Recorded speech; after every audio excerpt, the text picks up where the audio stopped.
നമസ്കാരം, ഹലോ ഡോക്ടറിലേക്ക് സ്വാഗതം. നമ്മളിന്ന് ചർച്ച ചെയ്യുന്നത് ബോർഡർ ലൈൻ പേഴ്സണാലിറ്റി ഡിസോർഡർ എന്നുള്ളൊരു വിഷയമാണ്.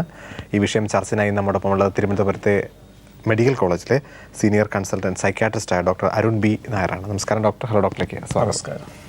ഈ വ്യക്തിത്വ വൈകല്യം അത് എല്ലാ പേഴ്സണിലും ഉണ്ടാകുന്നത്. ഇപ്പോൾ നമുക്കറിയാം, ഒരു വ്യക്തിയുടെ വൈകല്യങ്ങൾ എടുത്തു കഴിഞ്ഞാൽ നമുക്കൊരു ബോർഡർ ലൈൻ വരയ്ക്കാൻ വലിയ പാടാണ് എന്നുള്ളത്. അതൊരു ഫ്ലെക്സിബിൾ ആയിട്ടുള്ള കാര്യമാണ്. ചിലർക്ക് ചില പ്രത്യേക കാര്യങ്ങളിൽ ചില പ്രശ്നങ്ങളുള്ളതായിട്ട് തന്നെ നമുക്ക് തോന്നും. അത് യഥാർത്ഥത്തിൽ സത്യമാണ്. വ്യക്തിത്വം എന്നുള്ളതുകൊണ്ട് ഉദ്ദേശിക്കുന്നത് ഒരു വ്യക്തിക്ക് ജന്മസിദ്ധമായിട്ട് കിട്ടുന്ന ചില സംഗതികൾ, അത് പാരമ്പര്യമായി അച്ഛൻ്റെ അമ്മയുടെയൊക്കെ സ്വഭാവ സവിശേഷതകൾ കുറേയൊക്കെ ജനിതകമായി ജീനുകൾ വഴി ഓരോ വ്യക്തിക്കും കിട്ടുമല്ലോ. ഈ സ്വഭാവ സവിശേഷതകൾ കുറച്ച് അനുഭവങ്ങളുടെ വെളിച്ചത്തിൽ അല്പം വ്യത്യാസങ്ങൾ സംഭവിച്ചേക്കാം. അപ്പോൾ ഈ ജന്മസിദ്ധമായി കിട്ടുന്ന സ്വഭാവങ്ങൾ അനുഭവങ്ങളുടെ അടിസ്ഥാനത്തിൽ കുറച്ച് വ്യത്യാസം കൂടെ വരുമ്പോഴാണ് ശരിക്കും ഒരു വ്യക്തിയുടെ വ്യക്തിത്വം അല്ലെങ്കിൽ പേഴ്സണാലിറ്റി രൂപപ്പെടുന്നത്. വ്യക്തിത്വത്തിൻ്റെ പ്രധാനപ്പെട്ട ഘടകങ്ങളെന്ന് പറയുന്നത് ഒരു സാഹചര്യത്തോട് നമ്മൾ എങ്ങനെ പ്രതികരിക്കുന്നു, അനിഷ്ടകരമായ ഒരു സന്ദർഭം വരുമ്പോൾ എങ്ങനെയാണ് അതിനെ മറികടക്കാൻ ശ്രമിക്കുന്നത്, സമ്മർദ്ദം വരുമ്പോൾ എങ്ങനെയാണ് അതിനെ നേരിടുന്നത്, സന്തോഷം വരുമ്പോൾ എങ്ങനെയാണ് അതിനെ തരണം ചെയ്യുന്നത്. ഇത്തരത്തിലുള്ള സംഗതികളാണ് പ്രധാനമായിട്ടും വ്യക്തിത്വത്തിൻ്റെ ഘടകങ്ങൾ എന്ന് പറയുന്നത്. അപ്പോൾ വ്യക്തിത്വ വൈകല്യം എന്ന് പറയുമ്പോൾ ചെറിയ ഒരു സമ്മർദ്ദം വരുമ്പോൾ തന്നെ വളരെ വലിയ രീതിയിലുള്ള പെരുമാറ്റ വ്യത്യാസങ്ങൾ പ്രദർശിപ്പിക്കുകയും അത് മറ്റുള്ളവർക്ക് അംഗീകരിക്കാൻ കഴിയാത്ത രീതിയിലേക്ക് അത് പോവുകയും ചെയ്യുമ്പോഴാണ് പലപ്പോഴും പേഴ്സണാലിറ്റി ഡിസോർഡർ അഥവാ വ്യക്തിത്വ വൈകല്യം എന്ന് പറയുന്നത്. അപ്പോൾ ഈ വ്യക്തിത്വ വൈകല്യങ്ങൾ 10 വ്യത്യസ്ത തരത്തിലുള്ള വ്യക്തിത്വ വൈകല്യങ്ങളുണ്ട്. അതിൽ ഏറ്റവും പ്രധാനപ്പെട്ട ഒരു സംഗതിയാണ് ഈ border line personality disorder. Border line personality ഡിസോർഡറിൻ്റെ പ്രധാനപ്പെട്ട സവിശേഷതകൾ ഒരു വികാരങ്ങളും നിയന്ത്രിക്കാൻ കഴിവില്ലാത്തൊരവസ്ഥയാണ്. സങ്കടം വന്നാൽ പെട്ടെന്ന് പരസ്യമായി പൊട്ടിക്കരയും.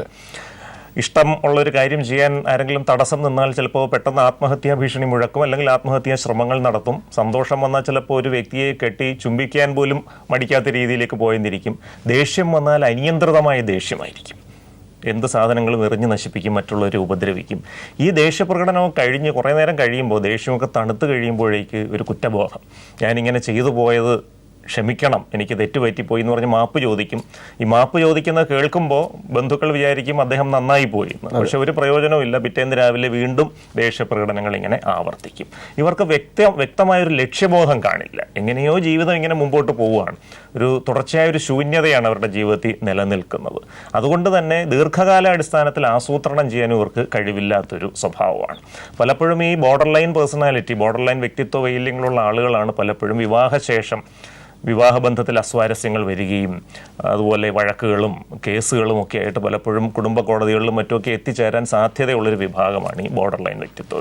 തീർച്ചയായിട്ടും സാർ, ഈ ബോർഡർ ലൈൻ വ്യക്തിത്വ വൈകല്യങ്ങളുള്ളവർ സാധാരണഗതിയിൽ നമുക്കറിയാം, ഇത്തരത്തിലുള്ള പ്രശ്നങ്ങളൊന്നും ഒരു ഡോക്ടറുടെ അല്ലെങ്കിൽ പ്രൊഫഷണൽ കെയർ എടുക്കുക എന്ന് പറയുന്നത് ഒരു പക്ഷേ നമ്മുടെ നാട്ടിൽ സാധാരണമല്ല. അതിപ്പോൾ ഒരു പനി വന്നാൽ നമ്മൾ പെട്ടെന്നൊരു ഡോക്ടറെ പോയി കാണും.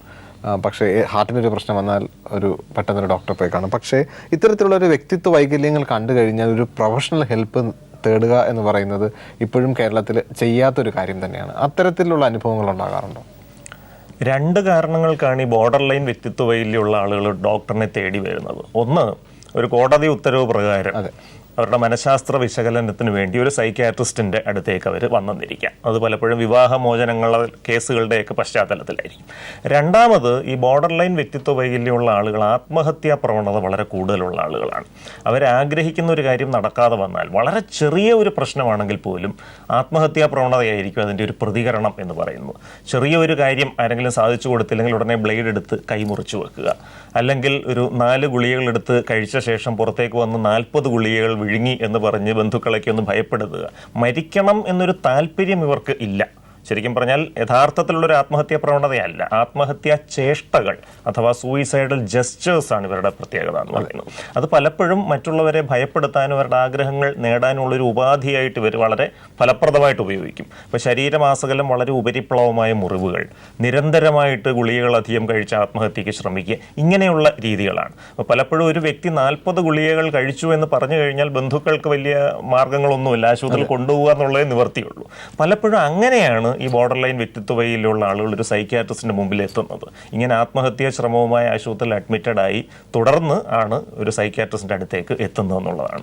ഇത്തരത്തിലുള്ള ബോർഡർ ലൈൻ വ്യക്തിത്വ വൈകല്യങ്ങളുള്ള ആൾക്കാരെ നമുക്ക് നേരത്തെ തിരിച്ചറിയാൻ പറ്റും. ഒരു ഇപ്പം നമ്മൾ അറിയാം, കുട്ടികൾ തന്നെ ഇത് കണക്ക് തന്നെ നമുക്കറിയാം, ചില ആൾക്കാർ സന്തോഷം കണ്ടാൽ ഭയങ്കരമായിട്ട് സന്തോഷിക്കുന്നു, എന്തെങ്കിലും ദേഷ്യം വന്നു കഴിഞ്ഞാൽ അടിച്ച് പൊട്ടിച്ച് ഒരു രീതിയിലും ഹാൻഡിൽ ചെയ്യാൻ പറ്റാത്തൊരു സിറ്റുവേഷനുള്ള കുട്ടികൾ നമ്മൾ കുട്ടിയിലെ തന്നെ നമുക്ക് പല ആൾക്കാർക്കും തിരിച്ചറിയാറുണ്ട്. അപ്പോൾ ആ സമയത്തൊരു ചികിത്സയുടെ ഒരു സമയം നമുക്ക് കാണാൻ സാധിക്കും. പലപ്പോഴും ഈ ബോർഡർ ലൈൻ വ്യക്തിത്വ വൈകല്യം ഉള്ളവർക്ക് കുട്ടിക്കാലം തൊട്ട് തന്നെ കുറച്ചൊക്കെ പെരുമാറ്റ വൈകല്യങ്ങൾ കാണും. പ്രധാനമായിട്ട് കുട്ടിക്കാലത്ത് അമിതമായിട്ടുള്ളൊരു പിടിവാശിയാണ് ഇവരുടെ പ്രധാനപ്പെട്ട ലക്ഷണം. ആഗ്രഹിക്കുന്ന കാര്യം നടന്നേ പറ്റൂ. ഞാൻ പിടിച്ച മുയലിന് 3 കൊമ്പെന്നുള്ള നിലയിൽ അവർ ഭയങ്കരമായിട്ട് ബഹളം വെക്കും. ആഗ്രഹിക്കുന്ന നടന്നില്ലെങ്കിൽ ചിലപ്പോൾ സാധനങ്ങൾ എടുത്ത് എറിഞ്ഞെന്നിരിക്കും, മറ്റുള്ളവരെ ഉപദ്രവിച്ചെന്നിരിക്കും, മരിച്ചു കളയുമെന്ന് ഭീഷണിപ്പെടുത്തിയെന്നിരിക്കും. ഇങ്ങനത്തെ വാശിയാണ് പലപ്പോഴും കുട്ടിക്കാലത്തെ ഒരു ലക്ഷണം. ഇത് കൗമാരപ്രായത്തിലേക്ക് എത്തുമ്പോൾ മറ്റു പല സ്വഭാവങ്ങളും സ്വീകരിക്കുന്നു. പ്രധാനപ്പെട്ട ഒരു കൗമാരത്തിലെ സവിശേഷത എന്ന് പറയുന്നത് വളരെ എളുപ്പമായിരിക്കും ആളുകളുമായിട്ട് ബന്ധം സ്ഥാപിക്കുന്നത്. മനോഹരമായിട്ട് സംസാരിക്കും, ആകർഷകമായി പെരുമാറും. അതുകൊണ്ട് വളരെ പെട്ടെന്ന് സൗഹൃദങ്ങൾ ഉണ്ടാവും. ഈ സൗഹൃദങ്ങളിൽ ചിലതൊക്കെ ഒരു പ്രണയബന്ധം പോലെയുള്ള ഒരു വലിയൊരു ബന്ധത്തിലേക്ക് അത് വഴിമാറും. അത് ശാരീരികമായിട്ടുള്ള ബന്ധങ്ങൾ ഉൾപ്പെടെ അതിൽ വളരെ എളുപ്പം നടക്കാനും സാധ്യതയുണ്ട്. ഈ പ്രണയിക്കുന്ന സമയത്ത് കാമുകനെ അങ്ങേയറ്റം സ്നേഹം കൊണ്ട് ശ്വാസം മുട്ടിക്കുന്ന ഒരു അവസ്ഥയിലേക്കായിരിക്കും പോകുന്നത്. പക്ഷേ വളരെ നിസാര കാര്യത്തിന് ഇവർ പിണങ്ങുകയും ചെയ്യും. ഇപ്പോൾ കാമുകനെ വിളിക്കുമ്പോൾ ഫോൺ അറ്റൻഡ് ചെയ്തില്ല എന്നുള്ള ഒറ്റ കാരണം കൊണ്ട് ആ ബന്ധം പൂർണ്ണമായിട്ട് വെട്ടി എറിയാൻ ഇവർക്ക് ഒരു മടിയുമില്ല. എന്നിട്ട് പിറ്റേ ദിവസം അല്ലെങ്കിൽ ചുരുങ്ങിയ ദിവസങ്ങൾക്കുള്ളിൽ മറ്റൊരു വ്യക്തിയെ പരിചയപ്പെടുകയും അദ്ദേഹവുമായിട്ടൊരു ബന്ധം സ്ഥാപിക്കുകയും, പലപ്പോൾ ഈ രണ്ടാമത്തെ കാമുകൻ്റെ വണ്ടിയുടെ പുറകിലിരുന്ന് ആദ്യത്തെ കാമുകൻ്റെ ഫ്രണ്ടിലൂടെ ഒന്ന് കറങ്ങി എനിക്ക് പുതിയ ആളിനെ കിട്ടി എന്നുള്ള രീതിയിൽ മറ്റേ ആളിനെ ഒന്ന് ബോധ്യപ്പെടുത്താൻ ശ്രമിക്കുക. വളരെ ബാലിശമായ ഒരു പ്രതികാര നിർവഹണ മനോഭാവമൊക്കെ ആയിട്ടായിരിക്കും ഇവർ പോകുന്നത്. പലപ്പോഴും ഈ ഒരു ലക്ഷണങ്ങൾ കാണുമ്പോൾ തന്നെ നമ്മൾ ചില ഇടപെടലുകൾ നടത്തിക്കഴിഞ്ഞാൽ ഇതൊരു പൂർണ്ണമായ രീതിയിലുള്ളൊരു വ്യക്തിത്വ വൈകല്യമായി വളർന്നു വരുന്നത് തടയാനായിട്ട്. തീർച്ചയായിട്ടും സാർ, അതിലേക്ക് വരാൻ ഒരു കോള് നമ്മൾ വെയിറ്റ് ചെയ്തിരിക്കുകയാണ്. നമസ്കാരം, ഹലോ ഡോക്ടറിലേക്ക് സ്വാഗതം. ആരാ സംസാരിക്കുന്നേ? ഹലോ, പാലക്കാട് നിന്ന് രാമകൃഷ്ണൻ. ഡോക്ടർ നമ്മുടെ ഉണ്ടല്ലോ, സംശയം ചോദിക്കാം സാർ, പറയൂ. Hello doctor. നമസ്കാരം, പറഞ്ഞാട്ടെ. നമസ്കാരം. അതെ, ഈ ഡിപ്രഷൻ പറ്റി അറിയാനാണ്. ഈ ഡിപ്രഷന് മരുന്ന് കഴിച്ചു കഴിഞ്ഞാൽ അത് മാറി വീണ്ടും വരാനുള്ള ചാൻസ് ഉണ്ടോ? ഈ ഡിപ്രഷൻ അഥവാ വിഷാദ രോഗം എന്ന് പറയുന്നത് ആദ്യമായിട്ട് ഒരാളുടെ ജീവിതത്തിൽ വന്നാൽ 9 മാസക്കാലം മരുന്നുകൾ കഴിക്കണം എന്നാണ് ഈ ചികിത്സാ മാനദണ്ഡങ്ങളൊക്കെ പറയുന്നത്. പലപ്പോഴും ഒരു 2 ആഴ്ച കൊണ്ടോ 3 ആഴ്ച കൊണ്ടോ രോഗലക്ഷണങ്ങൾ പൂർണ്ണമായും മാറിയെന്നിരിക്കും. പക്ഷെ എന്നാൽ പോലും ഒരു 9 മാസക്കാലം മരുന്ന് കഴിക്കേണ്ടതുണ്ട്. എന്നിട്ട് ഈ മരുന്നുകളോടൊപ്പം തന്നെ ചില ബിഹേവിയർ തെറാപ്പി, ചില മനഃശാസ്ത്ര ചികിത്സകൾ അതും കൂടെ എടുത്തു കഴിഞ്ഞാൽ ഈ മരുന്ന് നിർത്തിക്കഴിഞ്ഞാലും പിന്നീട് വിഷാദരോഗം ആവർത്തിച്ച് വരാതിരിക്കാൻ വളരെയധികം സഹായകമാവും. പലപ്പോഴും ഏറ്റവും കൂടുതൽ ഈ മരുന്ന് ചികിത്സയോടൊപ്പം ഇന്ന് ഉപയോഗിക്കപ്പെടുന്നത് മൈൻഡ്ഫുൾനെസ് ബേസ്ഡ് കോഗ്നിറ്റീവ് തെറാപ്പി, മനോനിറവ് അധിഷ്ഠിത ബൗദ്ധിക ചികിത്സ എന്നൊരു മനഃശാസ്ത്ര ചികിത്സയുണ്ട്. ഇതും കൂടെ ചെയ്തു കഴിഞ്ഞാൽ വിഷാദം ആവർത്തിച്ച് വരാതിരിക്കാൻ വളരെയധികം അത് സഹായിക്കും. ആണ്, അവൈലബിൾ ആണ്. തിരുവനന്തപുരം മെഡിക്കൽ കോളേജിൽ അത് അവൈലബിൾ ആണ്. ഓക്കെ സാർ, സാറിന്റെ സംശയം മാറിക്കാണമെന്ന് പ്രതീക്ഷിക്കാം. വിളിച്ചതിന് നന്ദി.